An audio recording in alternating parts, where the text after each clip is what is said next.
The night I learned my husband had another child, the wind was so cold it made the porch light flicker, like it was afraid to stay on. I remember that detail more clearly than anything else, because the light kept stuttering, like a warning, like something trying to tell me not to open the door. I was 58 years old that winter, living in a quiet coastal town outside Newport, Rhode Island. My name is Eleanor Whitmore. I had spent most of my life working as a hospice nurse, the kind of job that teaches you how fragile promises really are. I had held strangers' hands while they died, listened to their last regrets, watched families fight over inheritance before bodies were even cold. So I believed I understood betrayal. I was wrong. That night, it was almost midnight. Snow had been falling steadily, the heavy, wet kind that muffles sound and makes the world feel sealed off from everything else. My husband, Daniel Whitmore, had fallen asleep hours earlier in his recliner, the television still whispering some late-night news program. We had been married for 29 years. I had trusted him for all of them. The doorbell rang once, then again. Not the polite press of a neighbor, not the impatient buzz of a delivery. This was hesitant, trembling. I almost ignored it. Almost, but something in my chest tightened with a strange, unexplainable dread. When I opened the door, the cold air hit my face so sharply it made my eyes water. And there she stood, a young woman, maybe in her early 20s, thin to the point of exhaustion. Snow clung to her dark hair. Her coat looked too light for the weather.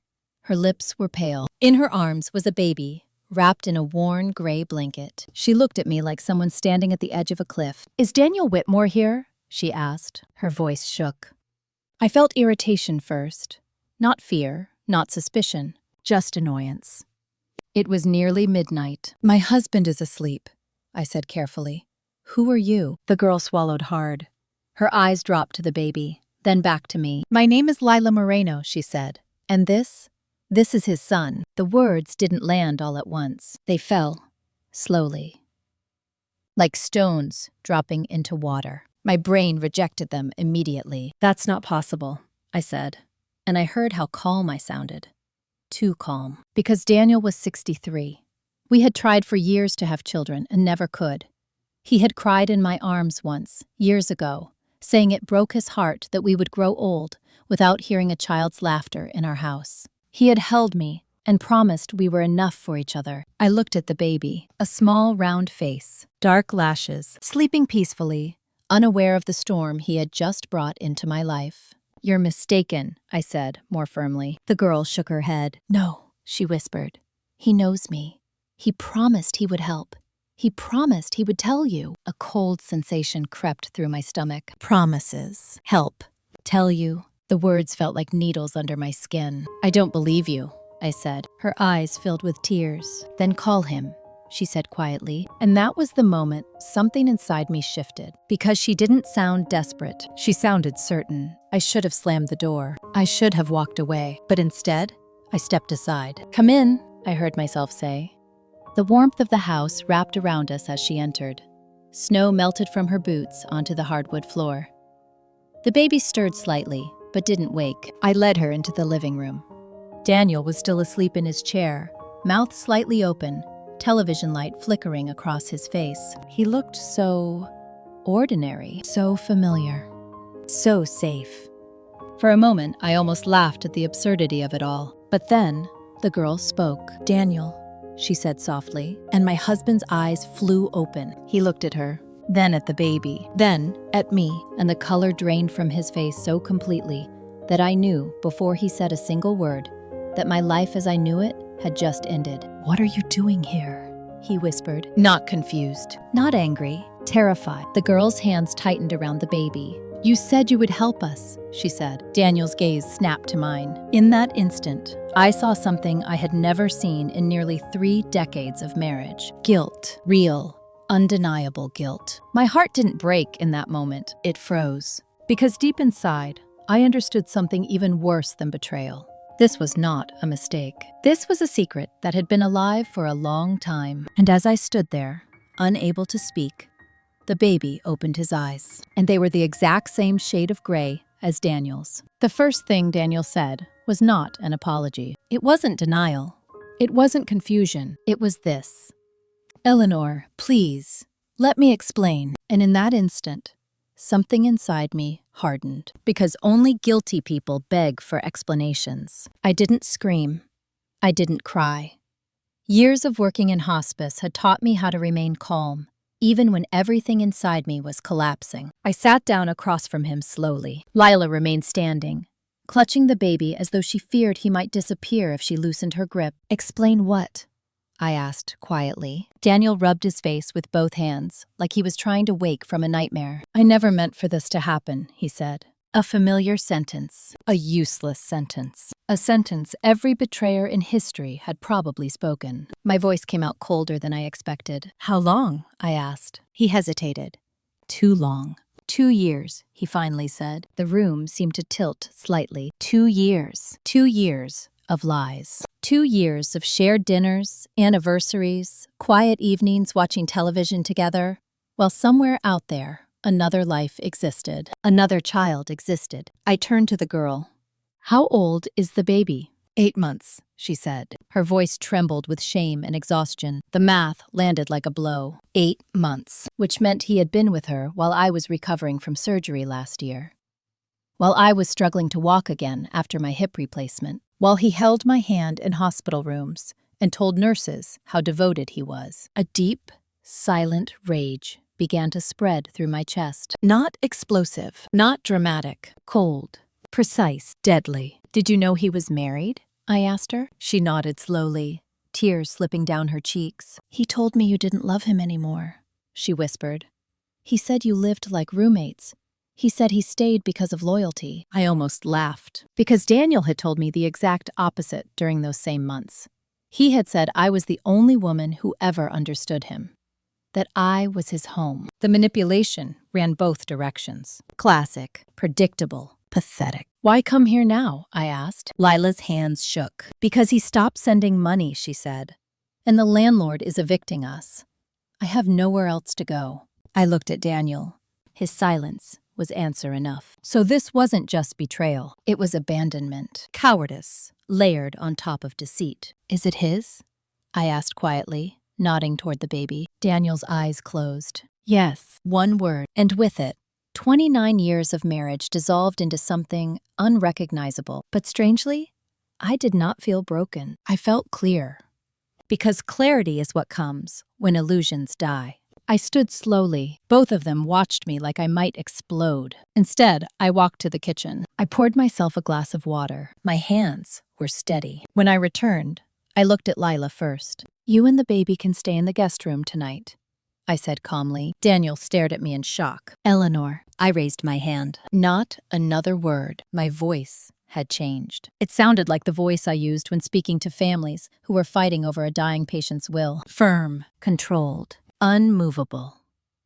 Because in that moment, I wasn't thinking like a wife anymore. I was thinking like someone who had just been handed evidence. Evidence of betrayal. Evidence of manipulation. Evidence that the man I trusted had built a secret life behind my back. And more importantly, evidence that he had made a very serious mistake. Because Daniel Whitmore believed I would react like a wounded woman, crying, begging, breaking. He didn't realize he had just awakened something else. A woman who had spent decades watching human nature at its worst. A woman who understood exactly how karma works. Slow, patient, unavoidable. As I turned off the living room light that night, I saw Daniel sitting there in the dark, his face pale with fear. And I realized something that sent a quiet thrill through my chest. For the first time since we met, my husband had no idea what I was thinking. And that meant the real story had only just begun. I did not sleep that night. I lay in bed staring at the ceiling while the house felt unfamiliar around me, like I had somehow woken inside a stranger's life. The clock on the nightstand ticked loudly, each second marking the distance between who I had been yesterday and who I was becoming now. At around 3 a.m, I heard the baby cry. Soft at first, then louder. A thin, desperate sound that cut through the quiet. For a moment, I stayed still, telling myself it wasn't my problem, not my responsibility, not my child. But old habits are hard to erase. After 35 years as a hospice nurse, I had spent my life responding to human need without thinking, so I got up. The hallway was dim, A faint line of light glowed beneath the guest room door. I knocked gently. "Come in," Lila whispered. She looked exhausted. Dark circles framed her eyes. The baby was in her arms, face scrunched red with hunger. "I'm sorry," she said quickly. "He hasn't been sleeping well since we got the eviction notice." The words struck me harder than I expected. Eviction notice. Suddenly, this wasn't just a story of betrayal. It was a story of consequences. I stepped inside. "What's his name?" I asked quietly. She hesitated, then answered, "Matteo." I nodded slowly. "May I hold him?" She looked surprised but handed him to me carefully. He was warm, small, fragile, and when his tiny fingers wrapped around mine, a strange ache spread through my chest. Not anger, not resentment. Grief, because I had once imagined holding a child like this with Daniel years ago, before doctors told us it would never happen. Matteo's gray eyes blinked open and looked at me. Daniel's eyes. The resemblance was undeniable. I handed him back, gently. "Get some rest," I said. "I'll make formula." In the kitchen, I moved automatically, measuring powder, warming water, shaking the bottle. The routine felt familiar in a way that hurt. Because I had done this for strangers' children, never my own. As I stood there, I heard footsteps behind me. Daniel. He looked terrible. Pale, unshaven, older than I had ever seen him. "Why are you helping them?" he asked hoarsely. I turned slowly. "Because the baby is innocent," I said simply. He flinched. "Eleanor, I made a mistake." I stared at him. "No," I said quietly. "A mistake is forgetting an anniversary. A mistake is buying the wrong medication at the pharmacy." I stepped closer. This was a series of deliberate choices. Over 2 years. He opened his mouth, but no words came out. For the first time, I saw genuine fear in his eyes. Not fear of losing me, fear of consequences. "You lied to her," I continued calmly. "You lied to me. And now you've abandoned both of us in different ways." "I never meant to hurt you," he whispered. I almost smiled, because that sentence revealed everything. People who say they never meant to hurt you are admitting they knew they would. They just hoped you'd never find out. I set the bottle on the counter. "You're going to support your son," I said. "Legally, financially, completely." His head snapped up. "What?" "I've already thought about it," I said. "Tomorrow, we call a lawyer. We establish paternity officially. We arrange child support, housing, everything." His face tightened. "That could destroy me financially." I met his gaze steadily. "Yes," I said. Silence stretched between us. Then he whispered the question he had been avoiding. "Are you leaving me?" I held his eyes. "No," I said. And his shoulders sagged with relief. But what he didn't understand was that my answer did not mean forgiveness. It meant something else entirely. It meant I wasn't finished. Because leaving would be easy. Too easy. And I had spent decades watching people escape consequences by simply walking away. No. I intended to stay, long enough to make sure karma did its work. As Daniel turned away, unaware of the storm forming inside me, I realized something cold and steady. He still believed I was the same woman he had always known, the loyal wife, the quiet caretaker, the one who forgave. He had no idea that the woman standing in front of him now was someone entirely different, and that misunderstanding was going to cost him everything. The next morning, I made pancakes. It was something I had done every Sunday for nearly 30 years. Daniel loved blueberry pancakes. He used to say they tasted like comfort. That morning, he barely touched them. Lila sat at the table quietly, Matteo in a carrier beside her. She looked nervous, like she expected to be thrown out at any moment. "Eat," I told her gently. She hesitated. "You don't hate me?" she asked in a small voice. I met her eyes. "I don't know you," I said honestly. "And you didn't make vows to me." Her lips trembled. "He told me you were cold," she whispered. "That you didn't care about anything except work." I almost laughed, because Daniel had always admired my compassion when it benefited him. He just resented it when it didn't. "I care about truth," I said calmly. "And right now, the truth is that you and your child were used." Daniel shifted uncomfortably in his chair. "Can we not do this at the breakfast table?" he muttered. I ignored him. Instead, I looked at Lila. "How old are you?" 23. The number sat heavy in the air. 23. Daniel was 63. A 40-year difference. Suddenly, the betrayal felt even darker, more calculated, more predatory. "Do your parents know?" I asked. She shook her head quickly. "They cut me off when I got pregnant," she said. "They said I brought shame to the family." Another layer of damage. Another consequence Daniel had never bothered to consider. I turned to him slowly. "You didn't just betray me," I said quietly. "You destroyed her life too." "I didn't force her," he snapped defensively. The sharpness of his tone revealed something important. He wasn't sorry. He was cornered. And that distinction told me exactly what kind of man he really was. "I'm calling Attorney Meredith Kane this afternoon," I said calmly. "She specializes in family law." Daniel's fork clattered against his plate. "You're already planning legal action?" "Yes." His face darkened. "You're overreacting." That word, overreacting. It landed like a spark on dry fuel. Because for decades, women like me had been dismissed with that word whenever we demanded accountability. I leaned forward slightly. "No," I said quietly. "I am reacting exactly as the law allows." Silence fell.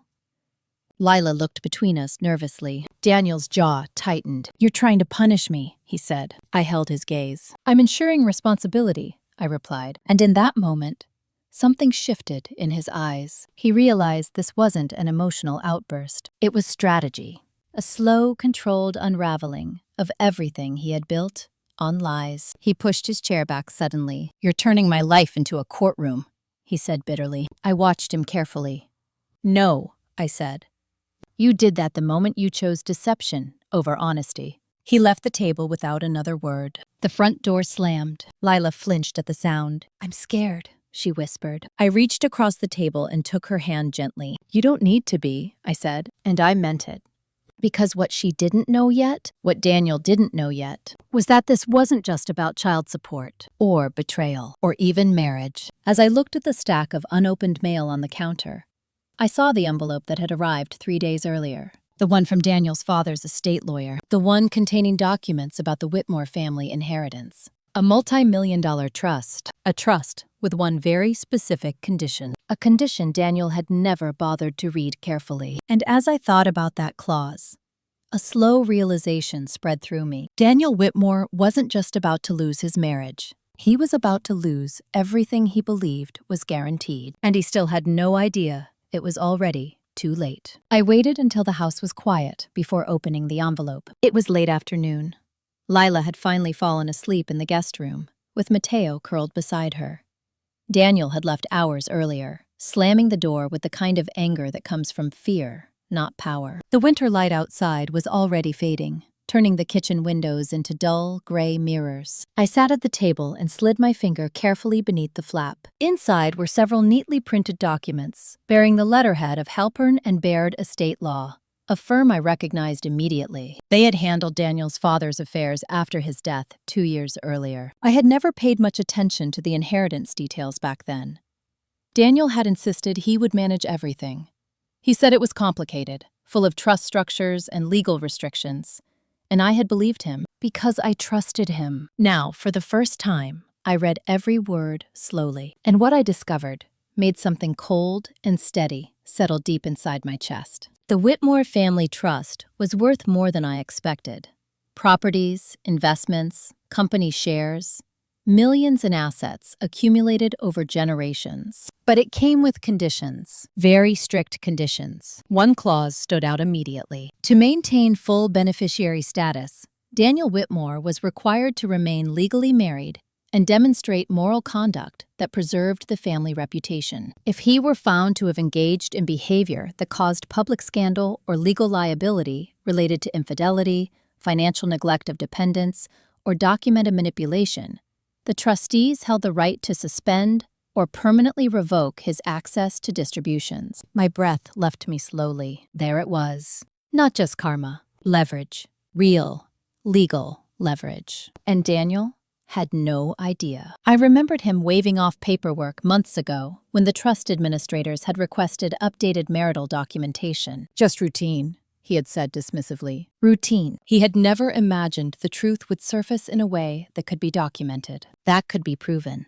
That could cost him everything his family had built. I set the papers down and leaned back in my chair. For the first time since Lila appeared on my doorstep, I felt something dangerous flicker beneath my calm. Not rage, not sorrow, power. Because suddenly the situation was no longer one-sided. Daniel believed he was merely facing an angry wife and an inconvenient child support case. He didn't realize he was standing on the edge of financial ruin, and the law was on my side. I heard soft footsteps behind me. Lila stood in the doorway, looking uncertain. "I didn't mean to eavesdrop," she said quickly. "I just heard pages turning." I gestured for her to sit. She lowered herself carefully into the chair across from me. "Do you know what a trust is?" I asked. She shook her head. "Not really." I studied her for a moment. She looked so young, so tired, so unaware of how much damage Daniel's choices had caused. "This trust controls most of his wealth," I explained calmly, "and it has rules." Her eyes widened slightly. "Rules?" "Yes. One of those rules is that he must support all dependents and avoid behavior that damages the family reputation." Her hand moved instinctively to Mateo's blanket. "Does that mean—" I nodded. "It means if his actions become legally documented as neglectful or deceptive, he could lose everything." Her face went pale.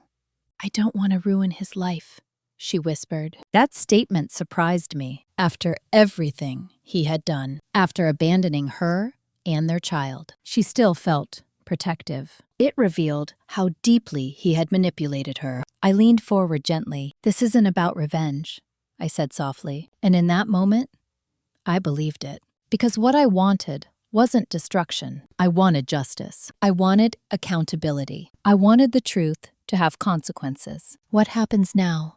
she asked quietly. I met her gaze. "Now," I said, "we make sure everything is documented properly." Her eyes flickered with uncertainty, but she nodded. And as I watched her, I realized something important. Lila wasn't my enemy. She was another victim. Another person Daniel believed he could control. But he had miscalculated one critical thing. He had assumed the two women in his life would never stand on the same side. And that mistake was about to cost him more than he could imagine. Because as the winter sun dipped below the horizon, one thought settled firmly in my mind. For the first time in his life, Daniel Whitmore was about to face consequences he couldn't charm, manipulate, or escape. And he still didn't know the real battle hadn't even begun. Attorney Meredith Kane had a reputation for being relentless. I chose her for that reason. Her office was located in downtown Providence, inside a restored brick building that smelled faintly of old wood and polished leather. When we walked in the next morning, Lila clutched Mateo nervously, her eyes darting around like she expected judgment from every corner. Meredith greeted us with a firm handshake and sharp, intelligent eyes that missed nothing. She was in her early 50s, with silver streaks in her dark hair and the calm authority of someone who had seen every possible version of human betrayal. "Mrs. Whitmore," she said, gesturing for us to sit. "I reviewed your message last night. This is a complicated situation." "That's one way to describe it," I replied. She nodded slightly, then turned to Lila. "And you are?" "Lila Moreno," she said softly. Meredith's tone shifted immediately from formal to compassionate. "Thank you for coming in," she said. "You did the right thing." That single sentence made Lila's eyes fill with tears, because it was probably the first time anyone had told her she wasn't at fault. We spent nearly 2 hours going over everything: dates, messages, financial records, hospital documents. Meredith asked precise questions, each one building a timeline so clear it felt like watching a legal trap slowly assemble. "Do you have proof he provided financial support at any point?" she asked Lila. Lila nodded. "I saved bank transfer screenshots," she said. "Good," Meredith replied. "That establishes acknowledgement of paternity." Then she turned to me. "You mentioned a trust clause regarding moral conduct." I slid the documents across the desk. She read carefully, her expression sharpening with interest. "Well," she said finally, "this changes the dynamics significantly." Lila looked confused. "What does it mean?" she asked. Meredith folded her hands. "It means Mr. Whitmore is not just facing child support obligations.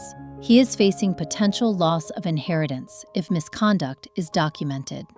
The room went very quiet. I watched Lila absorb the information slowly. "I don't want to take everything from him," she whispered again. Meredith's voice remained steady. This is not about taking. It is about accountability. Then she looked directly at me. Mrs. Whitmore, are you planning to file for divorce? I held her gaze. Not yet, I said. She studied me for a long moment. You understand remaining legally married gives you significant leverage regarding the trust. Yes, I replied. And you intend to use that leverage? I answered calmly. I intend to ensure the truth is recorded properly. Meredith's lips curved into a faint, approving smile. I see. Because she understood. This was not an emotional reaction. This was strategy. Calculated, patient, legal. She began outlining next steps. Establishing paternity through court order. Filing for temporary child support. Documenting abandonment. Requesting financial disclosures. Each step sounded clinical, but together, they formed something powerful. A legal record that could not be denied, could not be erased, and could not be hidden from the Whitmore family trustees. As we prepared to leave, Meredith said something that stayed with me. Men like your husband rely on silence, she said quietly. They assume the women they hurt will stay divided by shame or anger. Her eyes met mine. But when truth becomes documented, power shifts. Outside, the winter air felt sharper than before. Lila walked beside me quietly. Do you hate him?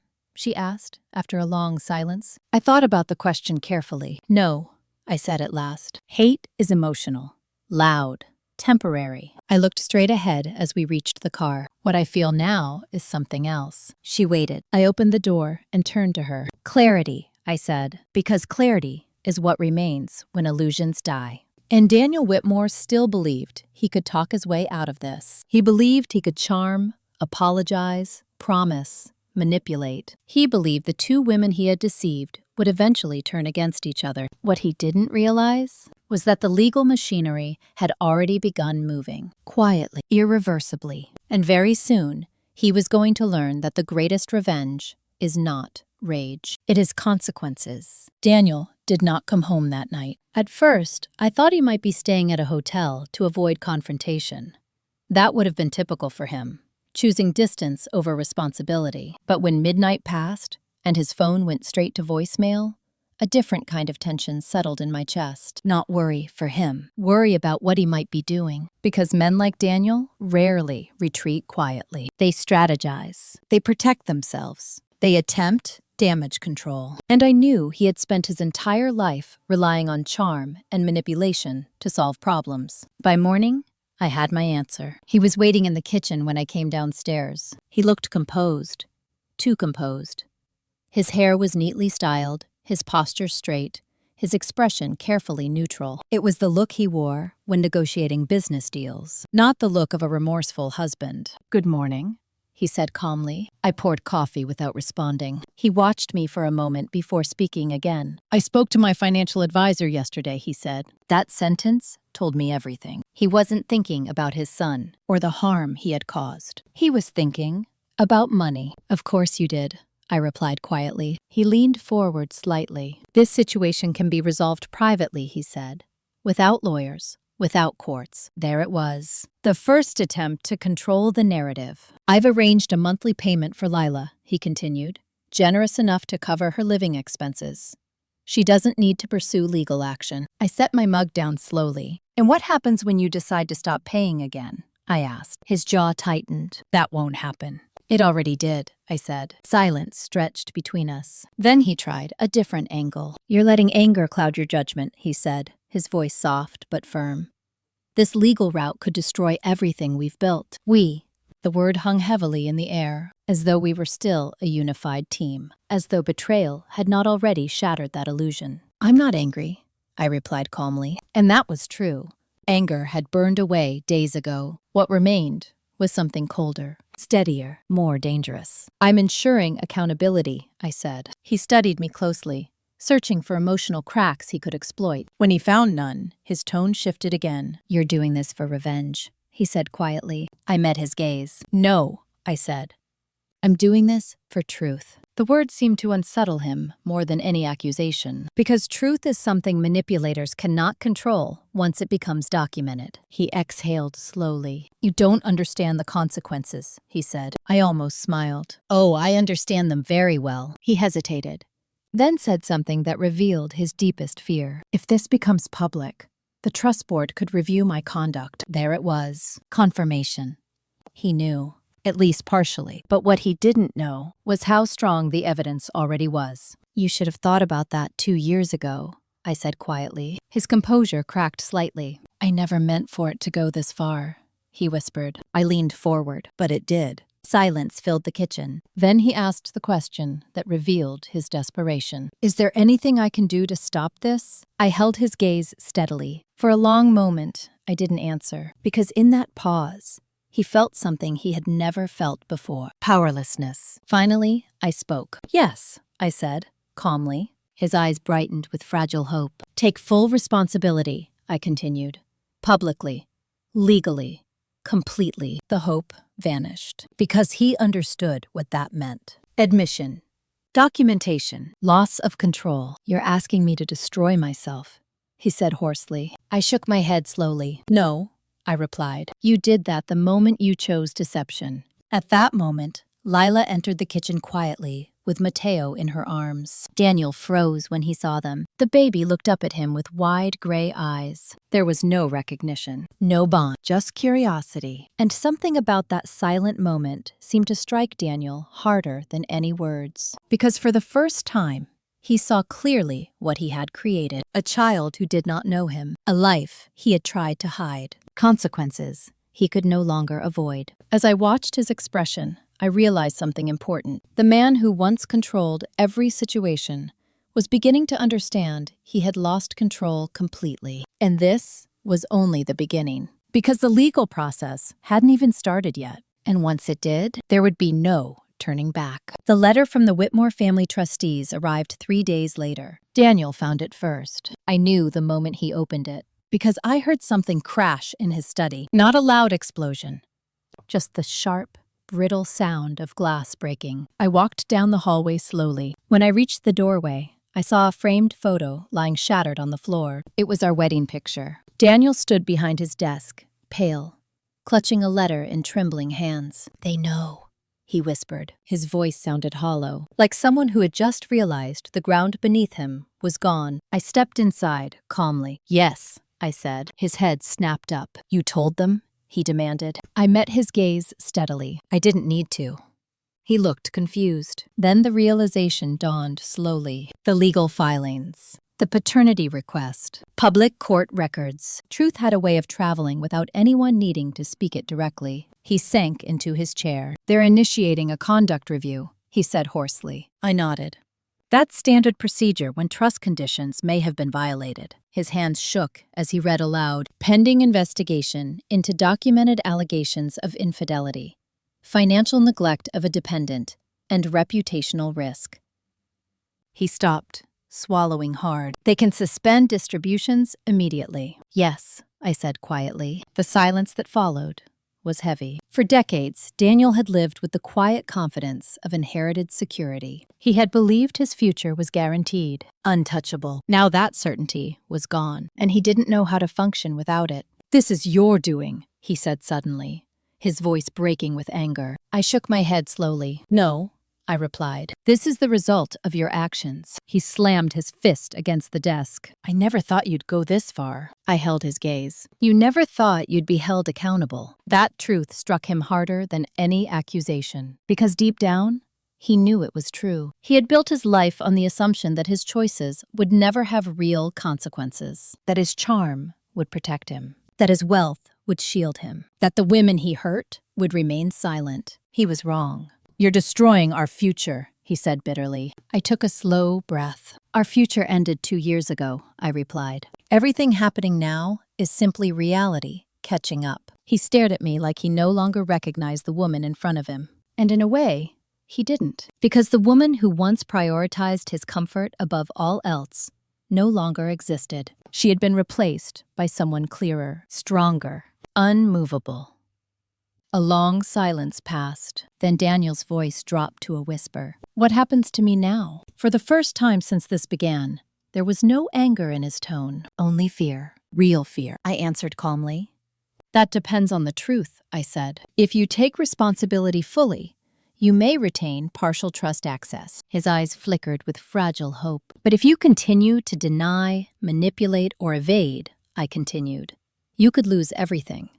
Permanently. He closed his eyes. And in that moment, I saw something shift inside him. Not remorse. Not yet, but understanding. Understanding that for the first time in his life, he could not control the outcome. As I turned to leave the study, he spoke again. Eleanor, he whispered. I paused, but did not look back. I'm afraid, he said. The words hung in the air. And for a moment, I felt a faint echo of the man I once loved, but only for a moment. Because fear is not the same as regret, and it is certainly not the same as accountability. I walked away without answering, because deep down, I knew something Daniel was only beginning to realize. This process was no longer about me, or even about him. It was about consequences finally arriving, slowly, inevitably, like winter spreading across the landscape. And the coldest part had not yet come. The court date was set for early March, on a gray morning when the sky hung low and heavy over Providence like a lid. I remember thinking the weather felt appropriate, because everything about that day carried the weight of inevitability. Lila sat beside me in the waiting area,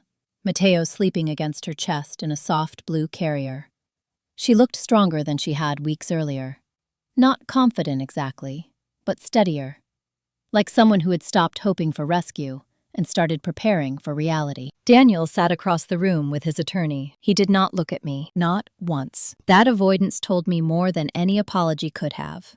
It meant he understood the evidence against him was undeniable. It meant he knew this was no longer a situation he could talk his way out of. When the clerk called our case, we stood. The courtroom was quiet, the air faintly smelling of polished wood and old paper.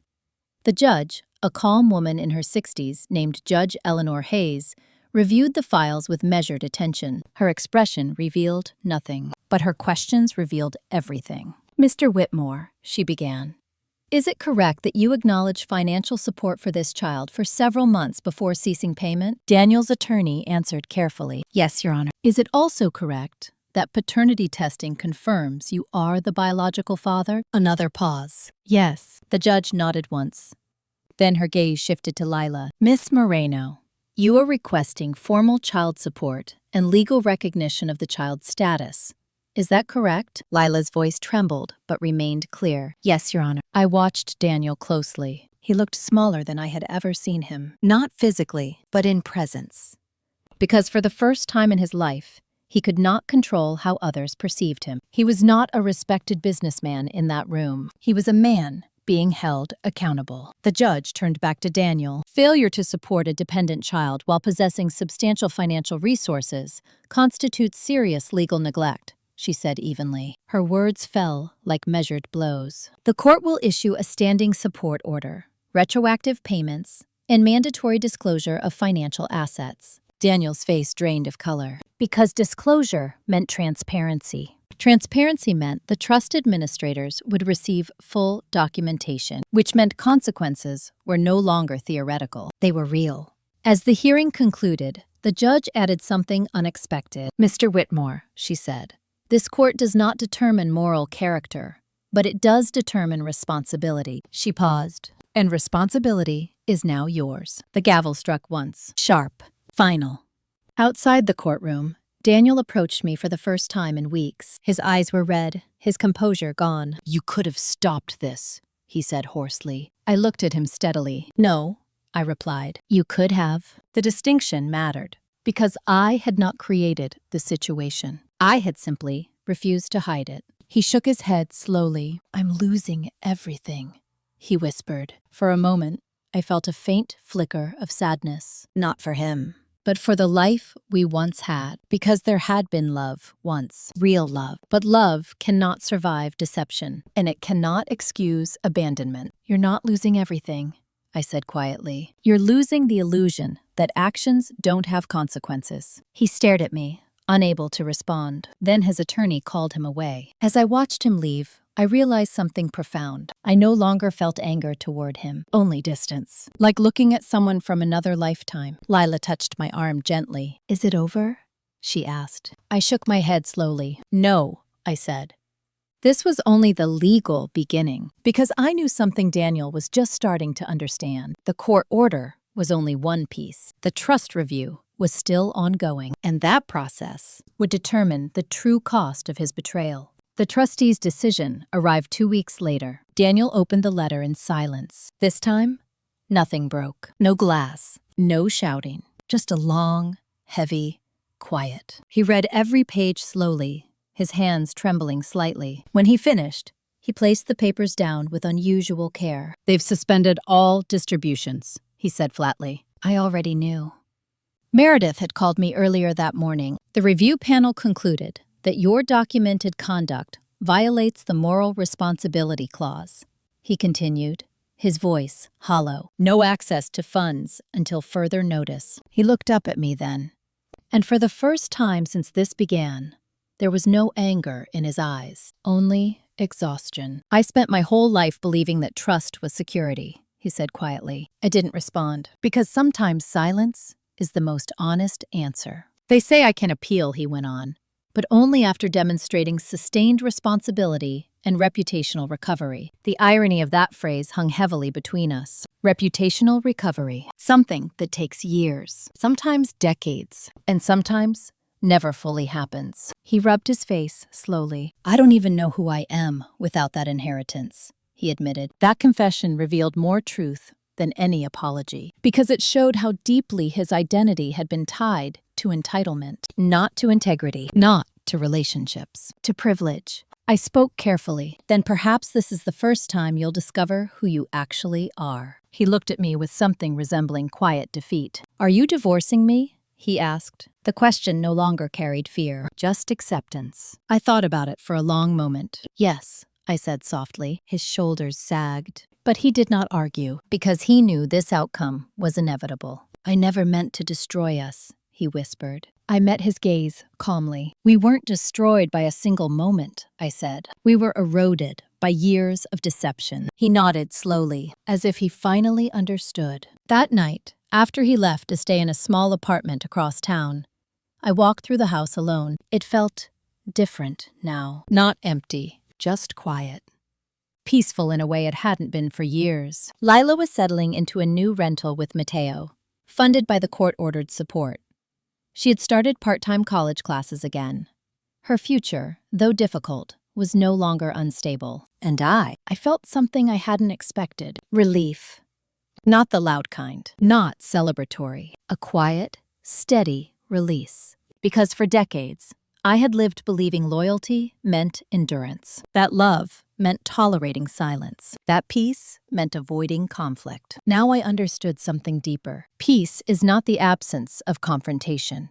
It is the presence of truth. As I stood by the window watching snow fall softly over the dark yard, one final realization settled inside me. This had never truly been a story about revenge. It was a story about accountability, about clarity, about the slow, unavoidable arrival of karma. And as the winter night stretched quietly around me, I knew one thing with absolute certainty. The life ahead of me would finally be built on truth. Spring arrived slowly that year. In Rhode Island, winter never leaves all at once. It retreats in hesitant steps, patches of dirty snow shrinking along sidewalks, while pale sunlight struggles through clouds that still smell faintly of cold. I noticed the change one morning while standing in the garden behind the house. For months, everything had felt frozen inside me. Now, something was beginning to thaw. The daffodils Daniel's mother planted decades ago were pushing through the soil. Small green shoots, fragile but stubborn. They reminded me of something Meredith had said after the court hearing. Accountability doesn't just change the person who caused harm, she told me.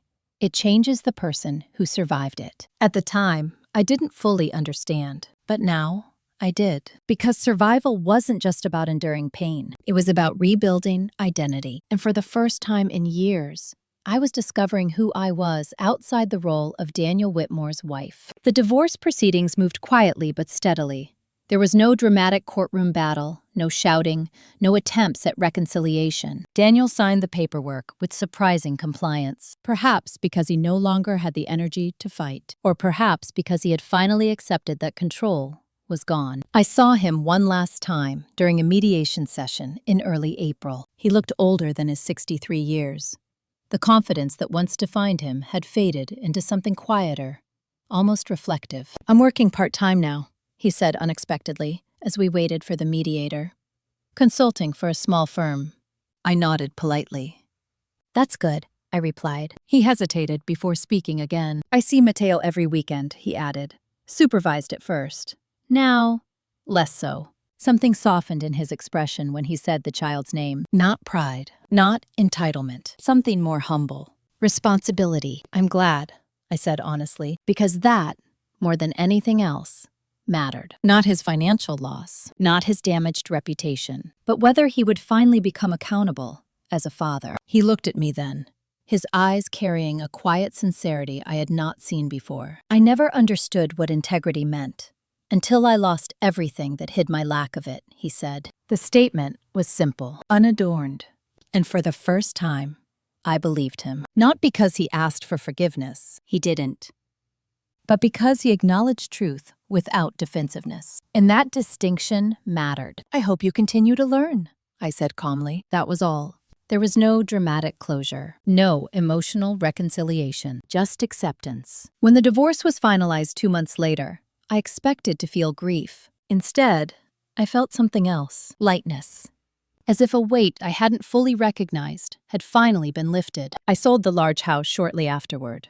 It was too big for one person, filled with echoes of a life that no longer existed. I moved into a smaller coastal cottage outside Narragansett. Simple, quiet, filled with sunlight.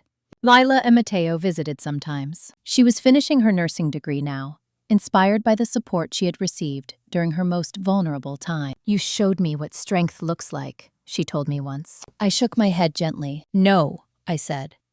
"I showed you what truth looks like, because strength doesn't always roar. Sometimes it speaks calmly, clearly, unapologetically." And as I watched Matteo toddle across the living room floor that afternoon, laughing freely, I realized something profound. Karma had not only brought consequences, it had created unexpected healing for all of us, even Daniel. Because sometimes the harshest consequences are also the greatest opportunities for change. And in that realization, I found something I hadn't expected to feel again: peace. A year after the night Lila first knocked on my door, I stood on the same porch under a very different sky. It was early December again, but this time, there was no storm. The air was crisp, clear, carrying the faint scent of pine from nearby trees decorated with holiday lights. I wrapped my coat tighter around me and watched the quiet street glowing softly in the evening darkness. So much had changed in 12 months. My life was simpler now.